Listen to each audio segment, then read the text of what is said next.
Do you want to know how you can log out of all browsers from your 1xBet account? If yes, then this video is specially for you.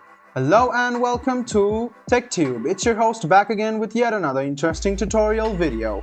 In this video, I'm going to teach you how you can log out of all your devices on 1xBet. Go ahead and open 1xbet.com on your Chrome or Edge browser and then log into your account. Then go ahead and hover around your profile and go to Account Settings.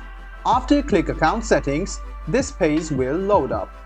As the page loads up, you can see that there are lots of settings, but I'm going to tell you in which settings you need to go and what you need to click.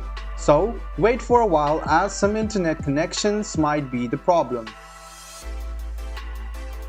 And what you need to do is scroll a bit down and you can see Logout in all browsers option over here.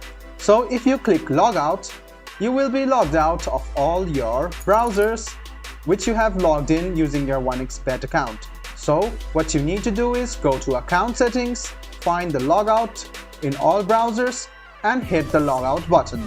This way, you will be logged out of all of your 1xBet accounts. So guys, I hope this video was helpful for you. If you still have any kind of confusion, please do mention us on the comment section down below. Like the video, subscribe to the channel and do hit the bell button for more. Hope to see you in the next video as well. Until then, goodbye, take care and make sure you enjoy.